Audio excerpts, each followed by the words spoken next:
Ryan Reynolds here from Mint Mobile. With the price of just about everything going up during inflation, we thought we'd bring our prices down.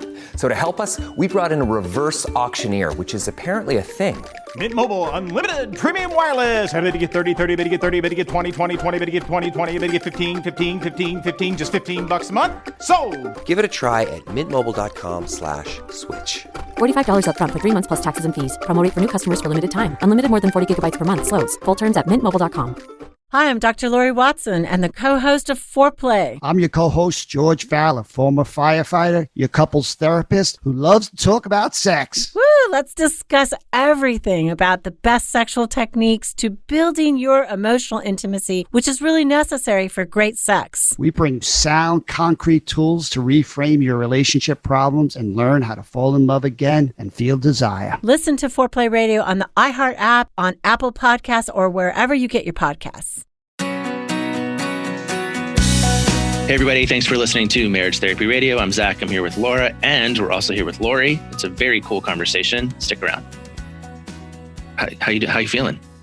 What do you mean? Oh, I feel about 1,000,000 feet tall. Why? And wide. Because I'm famous. You made me famous. We're YouTube famous now. We are YouTube. That was really fun. So if you're joining us or you don't know what we're talking about, Laura and I had the opportunity about a month and a half ago to sit down with a couple of guys from Vanity Fair and talk a little bit about our perception of Disney films. And it was weird. We were in our own offices and I was like in a cave. My lighting was terrible, but they ended up putting together this really beautiful video that I'm really proud of. I'm excited about it. It's on YouTube, but we've been trading, the two of us have been trading. We're just watching the numbers go up and the comments. And the text, right? Like, I can't believe you said this. Or how about when you went to this, like the whole thing about Les Poissons being my go-to karaoke song. I'm so glad. So, we were in front of the camera for about 5 hours and we got a 20-minute video. So what this is if you go to YouTube, type in YouTube, Vanity Fair, Laura Heck, Zach Brotto. And you're going to find a video. So you actually get to see our faces and see how our dynamic is. I think I'm a little more smiley on the video than I normally would be. Well, yeah, you're good at that. You're good at that. Yeah, but they said I look like Elsa. The comment. I know. It's fun. I'm just glad nobody commented on what I looked like. They're like, other than being in love with you, and then multiple people gave you the thumbs up, which I think means that other people are also in love with Zach Brotto. Hey, so today's pretty cool. We have a guest, and we actually just finished talking to her, and I'm always in awe of really, really smart people, but yeah. So you're in awe of me? Yeah. No. So we're super excited to have Dr. Lori Brotto joining us today on the podcast. I wanted to tell you who she is. She has such a lengthy bio because this woman is a powerhouse and holds many positions. So bear with me as I just impress you with all of the things that she has going on. So Dr. Brotto is a professor in the UBC Department of Obstetrics and Gynecology and a registered psychologist in Vancouver. She's the executive director of the Women's Health Research Institute of BC, located at BC's Women's Hospital. Dr. Brotto holds a Canada Research Chair in Women's Sexual Health. She's the director of the UBC Sexual Health Laboratory, where research primarily focuses on developing and testing psychological and mindfulness-based interventions for women and sexual desire and arousal difficulties and women with chronic genital pain. Dr. Brotto is an associate editor for the Archives of Sexual Behavior, and she has more than 170 peer-reviewed publications and is frequently featured in the media on topics related to sexuality. So her book is what brought her to us. It was something that I read on my way to Hawaii a few months ago. Better Sex Through Mindfulness and How Women Can Cultivate Desire. And it's a trade book of her research demonstrating the benefits of mindfulness for women's sexual concerns. The story is that I was on my way to Hawaii, I want to say like in February. And I started just searching through books Remember that when you can like go places? Remember that? I know. When you're back Yeah, then? I remember. I'm pretty sure I came back from Hawaii with coronavirus, but anyway, and I was just so struck by this book that I found, and I kind of just happened upon it because I was searching for books to read to understand sexual desire, women's sexual desire, and I came across this book that Lori wrote, and it's Better Sex Through Mindfulness: How Women Can Cultivate Desire, and it just kind of blew me away. So I started to stalk Lori online and asked if she would be on the podcast. And holy moly, I am so glad that we got her to come on and share 30 minutes of her time with us, because this woman is brilliant and is leading a team of researchers and, just educating the world on women's sexual health and sexual desire and mindfulness. And you guys are going to enjoy this listen. So I'm really excited to have her on. Very cool. Yeah. No, I found the conversation very hopeful. That's the thing that I took away. Hopeful. Yeah. Yeah, absolutely. And I think she really shared some resources too for us to be able to, so like for me, I take in most of my information through social media because that's the way people communicate. And she has a hashtag debunking desire so that you can sort of track the information that they're putting out there to the masses, which I thought was really a cool way to be able to get that info at your fingertips. So we'll bring Lori on and hear what she has to say. Right on. Let's get to it. Where in Canada are you? West Coast, Vancouver. Yeah. Oh, okay. So you're really close. And we're on Zoom. And the fun part about Zoom is now you can have those virtual backgrounds, and you have a virtual background that is clearly the Pacific Vancouver. Northwest. Yeah. I lived on UBC's campus. Oh, wow. Oh, it's as a child. It's beautiful. My mom went to Vancouver School of Theology. And so I lived there as a child. Amazing. It was amazing. Yeah. It's changed a little bit since those days. It's now an entire city, UBC City. No way. I was very, I call it under-supervised at the age of 7. I used to collect pop cans on the university, or soda cans, and turn them in for 5 cents. I was literally like an 8-year-old millionaire. I rocked it. So you're in Vancouver, but you spent some time in Seattle, right? You were at UW for a minute. I did. Yeah. A short minute, about 3 years. Yeah. At a really pivotal time in my training, at the start of my kind of formal academic career, and still have some, in addition to fabulous memories of living in Seattle, but some great collaborators still there too. Yeah. Cool. Yeah. So we've already sort of given the formal introduction, but our audience is, if they're anything like us, if they're our tribe, they want to know more about you a little bit more personally. So I want to know the best, most fun thing that you have done in the last 6 weeks in the midst of Corona. Anything? You said you have a kid. Do you have 1, 2? I mean, how many? I have 18 kids. No, just kidding. Really? three kids. Okay. Probably the most fun thing that we've done is, as a family, lots of downhill mountain biking. And we've never done that as a family before. It's always, the competitive go on their own, and then the less competitive do the street riding. But we've done a lot of that as a family. So one of your children is 10. Yeah. And he's right beside me right now. And the other 2 are 13 and 15. Okay. Yeah. That's great. He's being so quiet. Yeah. We've been trying to find fun ways to just spice up how to be indoors and then also outdoors. I just hosted a bingo game for my kids. I have a 5-year-old for my kids pre-K class. And it was really fun. We just finished up right before I hopped on with you guys. And it's just really cute to see the kids connecting. Never mind the feat of getting 5-year-olds onto a page at the same time. So kudos. You never get a break because all the parents have to sit next to the kids and just keep directing them through. There's just I just haven't had a break. Yeah. So I wanted to tell a story that I was on an airplane. I think I emailed you about this, Lori, when I first started to stalk you a little bit. I was on an airplane headed to Hawaii, and I downloaded Blinkist. And I don't know if you know what that is, but it's like the version of reading that I can do, because I'm a little ADD and I like to read 9 books at the same time and I never finish them. And I figured, let me try this out. And I came across your book and was just thinking, this is so cool. I love everything sex and intimacy related. And then I stalked you and wanted you to come on the podcast so that you could share your findings, your research. And I think more importantly, I'm really interested in having our audience hear really applicable tactile exercises and techniques that they can use.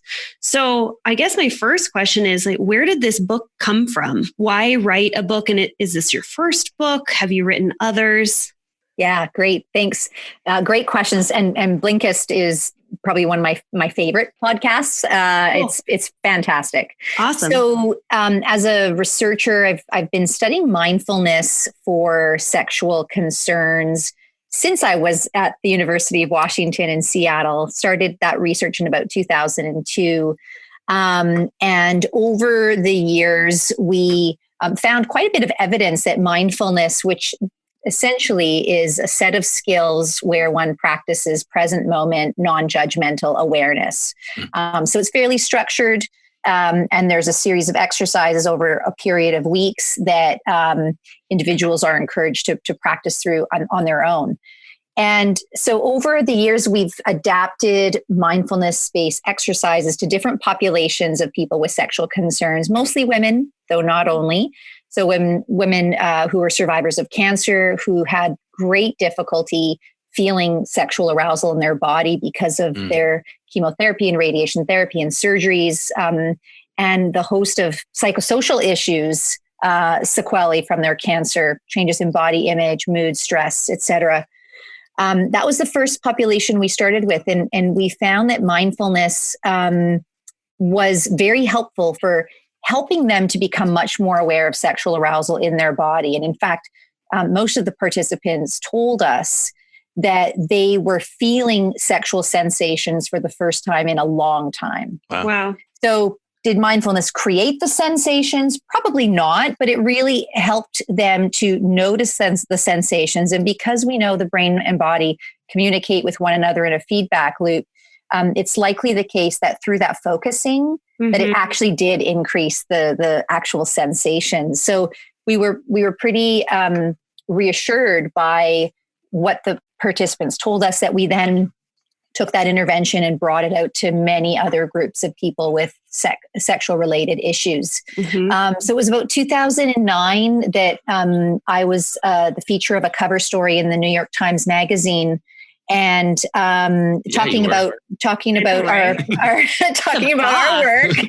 And literally the next day, I had 22 emails from different publishers saying, "You got to write about this, mindfulness and sex." By the way, it's not new. Mindfulness has been around for about 4,000 years. Yeah. But we just adapted it to this population. Laura is an all things sex person. I'm probably more of an all things mind person. And I don't mean that in a sketchy way. I mean, like, that's a place of real interest for her. And for me, I'm probably more in the head. Yeah. And just because I think this question is floating out there in the universe, what if I'm not a Buddhist or New Agey, or what if I've got a little bit of ADHD and I just don't want to even think about the what's required, the skills that are required for mindfulness? Like, before we go to sex, like, talk to me about that just for a second. Yeah. I mean, one of the things I really love about mindfulness, which is kind of a secular version of meditation. It's been around since, late 1970s. So it doesn't require any particular Buddhist bent or religious affiliation whatsoever. And the language has been so simplified that it is so accessible to absolutely everyone, regardless of a history of practicing yoga or the extent to which you have your own kind of personal mindfulness practice. So that's one thing. The other thing is there's actually been a lot of research using mindfulness in folks with attention issues like ADHD and other things. And there have been some head-to-head trials comparing mindfulness to standard of care medications, et cetera. It is powerful. So whenever I hear skepticism from folks, I can't do mindfulness. It takes too much time. Yeah. Or I tried a yoga class and I hated it. I'm really reassured by the science, which tells us it doesn't matter because it works. Yes, it requires effort. It's simple, but not easy. The practice is simple, but the implementation is not easy because it does require some discipline. I'm curious, what are you seeing as far as just working with the general population, imagining our listeners, what sorts of sexual dysfunction or issues or problems are they encountering, or pain points is my favorite word. What pain points is the general population experiencing around sex, and how are you working with mindfulness to be able to ease that pain? Yeah, I mean, unfortunately, there are lots of different pain points when it comes to sexuality. So my main interest is in low desire, which is lack of interest in sex or absent motivation for sex. And that often expresses itself in a relationship with discrepant desire. So, one person has relatively higher desire than the other person. And that's really common. The big population studies find that about a third of people in stable long-term relationships really suffer when it comes to low desire or discrepant desire. So that's been the main type of sexual issue that we've adapted and tested mindfulness-based approaches with, both in women and in men. But we've also applied it and found it to be very, very effective for genital pain in women, which is also very common. About 1 in 5 women will have vulvodynia, which is chronic, distressing, very, very pain with penetration. So right at the vulva and vagina, not just from sex, but from pap smears, and even the seam on your jeans can elicit that pain. So we finished last year a big randomized trial comparing mindfulness to another standard of practice and found mindfulness to be more effective. And the benefits really persisted even up to a year later. Wow. So we often talk about a mismatch between sexual desire, where you have one partner that's low sexual desire. Can you talk a little bit about what that looks like, what it might show up like in a relationship for our listeners that are trying to figure out, well, am I low sexual desire? I mean, what does that mean? Mm-hmm.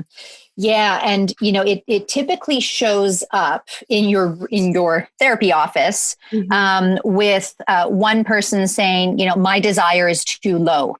Or the other person saying her or his desire is too low. So there's always the kind of implication that among this discrepancy, it's the person with the lower that's the one with the problem. Yeah. And it's really important to ask the question, well, what about the relatively higher desire person? Maybe their desire is too high. Because if the lower desire person was in a relationship with someone with a comparable level, it would not be a problem.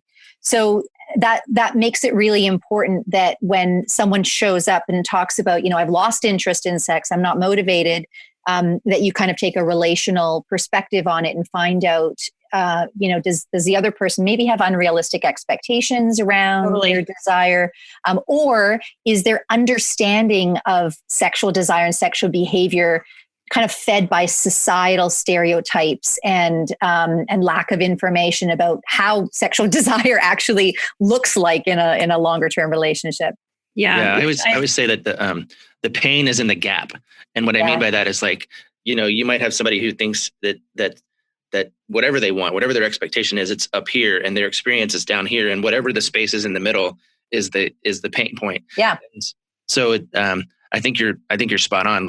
Sometimes we need to raise the experience, and sometimes we need to lower the expectation. Right. Right. So or do a little bit of both, obviously. Yeah. I'm curious about what are some techniques, some mindfulness techniques, or maybe just one, your favorite one, something super easy that our listeners can start to work or practice on that might be able to connect with where their desire is at, with a hope that they could increase desire.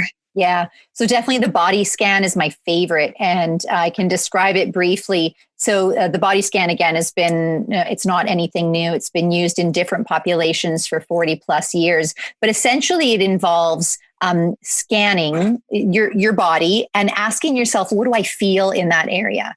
And by feel, it means what physical sensations do you notice? Temperature, texture, pressure, looseness, tightness, not I like that, or that part of my body reminds me of, riding my bike, etc. So not the labeling and not the kind of evaluating those parts as good or bad, but really at a bare sensation level. So body scans, there's lots of available ones on YouTube or through different apps. They can range in length from 5 minutes to as long as you would like. In our own research, we have in our groups, we run about 30-minute body scans, and then we encourage our participants to practice this at home. Now, you can kind of ramp up a body scan and adapt it to sexuality. And we've also done this in our research and in our groups by first inviting people to use some kind of a sexual tool that excites their arousal. So brief use of a vibrator, brief watching or reading of erotica, brief imagery of a fantasy, so that you have that kind of automatic increase in sexual arousal. Again, very brief. And then you shift to doing a body scan. So the idea being that by first priming the body with arousal and then doing a body scan, does the mind become more attuned to subtle sensations in arousal as they're happening? And it turns out, we've actually tested that manipulation, that it does work. It works to increase both arousal and desire. So I really like the kind of pairing of those two, the sexual aid plus the body scan. So that's interesting, because I'm imagining if you have, let's say, a before and after, you have one group, and I don't know the study, but I'm imagining you have like this control group where they're using a brief stimulation with a vibrator, reading an erotic novel or whatever it might be, and then asked to maybe say, how aroused are you on a scale of 1 to 10? How aroused do you feel? And I'm thinking that group without the mindfulness would probably have a lower number of, maybe a 2 or a 3. But then if you were to have that second group after the body scan, where they're able to connect their brain to their body, would probably then rate themselves on a higher. Is that accurate? Yeah, we actually did a very similar study to that. I think maybe it's because I read. Yeah. Maybe I'm citing your actual research here. Yeah. Yeah. And, there's kind of an interesting phenomenon that underlies that. That's, bit more of a feature for women than it is for men, and that is what scientists call discordance. And what that means is that women are often not aware of when their body is aroused. So they could be watching a film, something like a vaginal probe, which measures the body's response to arousal, can be indicating very high levels of physical arousal. And yet she might be saying, I don't feel anything, or I feel turned off. So you can kind of have this discordance between what the body is doing, what the mind is doing. And essentially what mindfulness does, and we've tested this as well, using that kind of a setting, is it helps the brain and the body become more in alignment, so that when the body shows signs of arousal, the mind notices it and in turn becomes more aroused. That is brilliant. And now I remember why I reached out to you, because I think it was that I read and was like, this is the coolest thing. So if you're doing a body scan, is this something that you recommend if nobody, if they've never heard of a body scan before, and maybe they're just like lying in bed, they're by themselves, do you recommend that they do a body scan, maybe practicing that for the first time by themselves? Yeah, we absolutely. And especially before you kind of bring this into your sex life or the kind of sexual context, is we usually recommend at least a few weeks of pretty regular practice of mindfulness. So maybe doing a body scan a few times a week, again, totally on your own, not in the sexual situation. Yeah. So that you can kind of feel out what is that like? What is it like to have my mind get distracted, and then pull it back onto the body sensations. And then after a few weeks, then pair it with the sexual aid, where you're first doing, again, brief. And the reason I keep emphasizing brief is we actually want to elicit just kind of low levels of arousal, so that the brain actually does have to work at tuning into that. Yeah. Oh, that's interesting. Zach, do you have any questions that pop up for you? Otherwise, I have a million, and I'm going to steal Lori's attention. You're welcome to it. Yeah, I know I have questions but I'm trying not to interrupt, because it's all gold, right? Yeah, it really is. I will say that I love how Canadian you are. It's like we're going to talk about things, and it's a boot thing. Maybe eat some pasta and drive a Mazda. Maple syrup. Yeah. Mhm. You can smack them anytime, a virtual smack. I do it all the time. Canadians don't do that. Yeah. This is a fun story that you'll love. Both of you will love this story. We convinced our kids that syrup was pronounced syrup for about 6 months. And so we corrected them all the time. Can you get some syrup? No, guys, it's syrup. And they were maybe 8 and 4 at the time, but fine.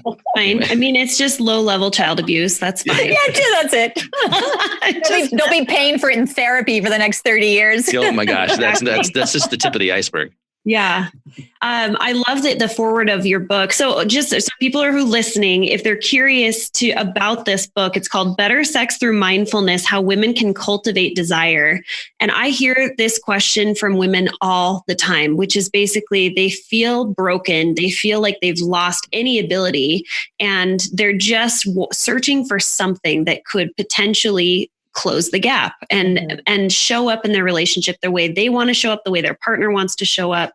But the foreword was written by Emily Nagoski, which is one of our favorite researchers that's out there promoting and using her mouthpiece to just teach, and does it in such an approachable way. So that's a big win for you to get a foreword by Emily.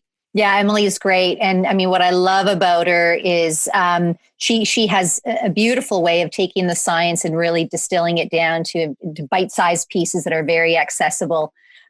So, as a researcher, oftentimes my work gets buried into medical journals, and hence the importance of the book. And that's really why I wrote the book, is because I knew that no one was reading, my 150 journal articles. But if you can write it in a book in an accessible way, that's friendly and usable, that people will use it. And ultimately, that's why we're doing the research, is to develop evidence-based strategies that can actually help people have healthier sex lives. Yeah. Tell me about this we. Who is the we that you're talking about, and what's the mission? What are you doing?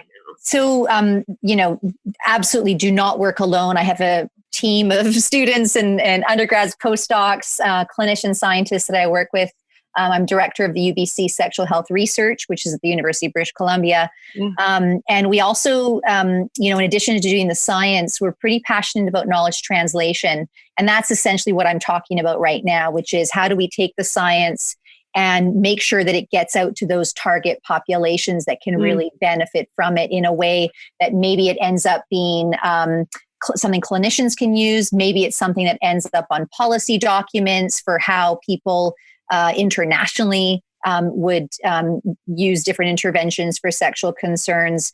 So we use social media a lot. We've got a campaign going on right now called #DebunkingDesire. And we've got a website, as well as we're pretty active on social media. And we're using #DebunkingDesire to share tidbits of the science around sexual desire with the public, so they can kind of get it straight from the scientists right into their own hands. Very cool. Yeah, I love that. I mean, I'm kind of a dork when it comes to all of this. So is there you're using the #DebunkingDesire, but is there a social media page that people can go to find you? Yeah. So we've developed a website, which is debunkingdesire.com. Or is it .ca? Ooh, I'll have to double check. It's Debunking Desire. I'm pretty sure it's .com. And there we link to our toolkit. And then on social media, we use our research lab, which is at UBCSHR, stands for Sexual Health Research. And that's really where we're promoting all of the messages. We also created an infographic video together with patients. So we took the science, gave it to a group of people who have lived experience of sexual problems.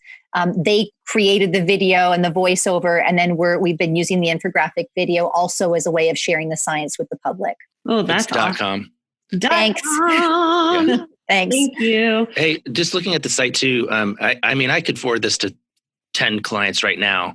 How do you find, or do you find the connection between mindfulness and sexuality and trauma? Like, is there some, when you started talking about cancer patients, I thought you were going to start talking about sexual abuse survivors or whatever. But what do you know about this aligned with trauma? Yeah. We've actually published a study using mindfulness for women with a history of sexual abuse, childhood sexual abuse, right, who were now in consensual, happy adult relationships. They wanted to have sex. And every time they did, at the early signs of arousal, they would dissociate. Essentially, their mind would escape and go elsewhere. And it's because that arousal had become so associated with physical trauma for them. And mindfulness makes a ton of sense in that situation because essentially what we taught the women to do is from the very earliest signs of arousal in their body, they worked hard and they practiced to really stay with it. So they could sort of fend off their brain's tendency to dissociate right from the outset. And we found it to be incredibly powerful. So I use mindfulness a lot with trauma survivors. Also, you used a phrase at the top of the conversation about what mindfulness was, and the word non-judgmental was in there. Can you repeat that phrase again? Yeah, present moment, non-judgmental awareness. And the non-judgment that's what's happening with trauma, right? These women are judging. Yeah. They're judging their experience. Yeah. Yeah, they're judging their experience. They might also be worrying about the outcome. So something we call catastrophizing. So what is going to happen if I fall apart during this encounter? What is going to happen if I maybe don't get aroused and my partner notices? So there's quite a tendency, definitely among trauma survivors, but I'd say among a lot of folks with sexual concerns, to hyper focus or be hyper vigilant about this, about the outcome, and they imagine the worst. Yeah, they imagine I think you should start using the word disasturbating. Disasturbating. Yeah, it's so true. Yeah, I love that. I'm going to steal that. Yeah, you're welcome to it. You're welcome to it for $9.99. Yeah, I'll pay. Hey everybody, I hope you're hanging in there. If you're anything like me, you barely know what day it is. I mean, it's crazy out there. And I know that for me, working with my therapist has been a huge help just to feel a little safer, a little saner. And toward that end, I wanted to remind you of our partnership with BetterHelp, that's Better H-E-L-P, which is an online platform designed to connect people with therapists in the area that can help them just talk through whatever's going on. They have done a great job. The more we learn about them, the more impressed I am. And the more we hear from our other listeners, that are enjoying it, I feel really good about pointing you in that direction. And if you use our link, you get a 10% discount. But more importantly, I think it's just a healthy reminder that if you want somebody to talk to, if you just want to feel more connected, this is a great way for you to get better access to BetterHelp today. So check them out at our link. It's called Try BetterHelp. That's betterhelp.com/MTR. And again, if you use that link, you get a 10% discount off your first month. It is a subscription base, which means that you have a sort of constant access rather than sort of a weekly appointment kind of thing. But I think, again, anything that helps you stay safe and stay sane has my vote. Okay, back to the show. Something that just started coming to mind is just this idea of what it sounds like is what you're trying to do is connect women's brains more to their bodies, specifically their genitals or wherever they're feeling arousal. I guess there's a whole lot of different places where they could feel arousal. But I keep thinking about sort of what Emily Nagoski refers to as the breaks of things that stress women out. And I keep thinking about how mindfulness and stress connect really well. What's that connection with stress, mindfulness, and sex? Because there seems to be a pretty strong connection. Yeah, I've got a whole chapter on stress and sex and mindfulness in my book. And, you know, it's exactly as you said, Laura, and stress directly impacts sexual function, sexual desire through two main avenues. One is psychologically. So when you're stressed, you might be hyper-focused on the negative parts of the interaction. So someone who is stressed might be noticing more, oh, there's an odor and I don't like that odor, or, oh, I'm not getting aroused enough, or, oh, I'm noticing that part of my body that I don't like. So there's kind of through the psychological mechanism. There's also through the more physiological mechanism, and people who have chronic stress, which arguably these days with social isolation, there's a lot of folks under chronic stress. You have this kind of ongoing release of cortisol, the main stress hormone. And that can absolutely wreak havoc on a lot of the important kind of neural systems that are important for sexual response. Yeah. So you've got this double whammy of stress impacting sexual desire. The big studies that look at, how important is stress for predicting sexual desire finds that stress is absolutely among the top items that affect desire. So, even for your listeners who might struggle with their own sexuality, or maybe they're providers who are helping people with sexuality, stress would be one of the first things that I look at. Mm-hmm. Okay. Is being able to reduce stress and using mindfulness techniques can help to reduce stress? Is that the idea? Yeah. The idea and the science absolutely supports that. And we just finished a study using mindfulness for low desire and found that, yes, in addition to improving the kind of self-reports or mental stress, it actually changed cortisol release in the body over time and with practice, which is amazing. Okay. That's very cool. I just want to, not emphasize, but recall, we're talking about women primarily, but men can take advantage of these skills too, right? Yeah. So, unfortunately, because the cover of my book says for women, it means that everyone else who doesn't identify as women thinks it's not relevant for them. And that's not true at all. We've done studies with prostate cancer survivors who have permanent erectile problems, and mindfulness can be really, really helpful for helping them to expand what I call the buffet table of the kinds of sexual things that they do. And because of the non-judgment and compassion part of mindfulness, it for the first time, they feel like they have permission to do that. So to explore other ways to be sexual that don't rely on an erection. And then we've also done some studies with men who have difficulty getting erection with a partner, but have no problems getting erection on their own. So something we called situational erectile dysfunction, and found that it also can be very helpful for those men. I'm going to steal expanding the sexual buffet table. Yeah. That one I'm going to go ahead and put in my back pocket. We're just going to plagiarize from each other. I love it. Perfect.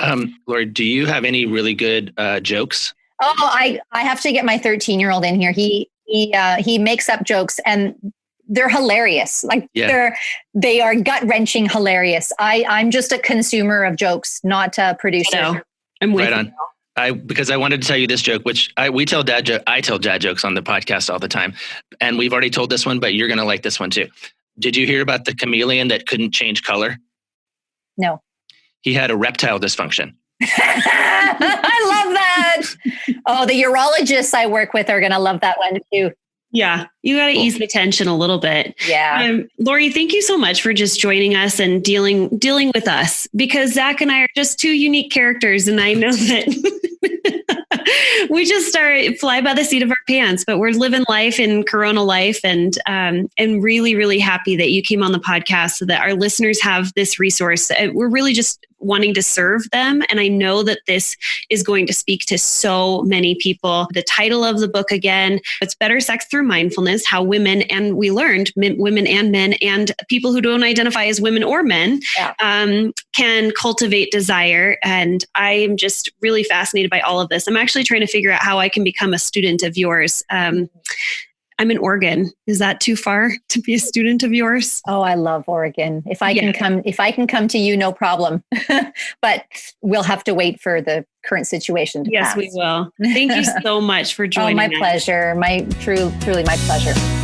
Hey, thanks so much for listening to this episode of Marriage Therapy Radio. If you're curious and you want to check out what Lori's been up to, head on over to Amazon. She has a book that's available. It's Better Sex Through Mindfulness, how women can cultivate desire. And also don't forget the hashtag that she mentioned, debunking desire. Super cool. And also debunkingdesire.com. Thank you so much for all of your time and attention, making this relationship better today than it was yesterday.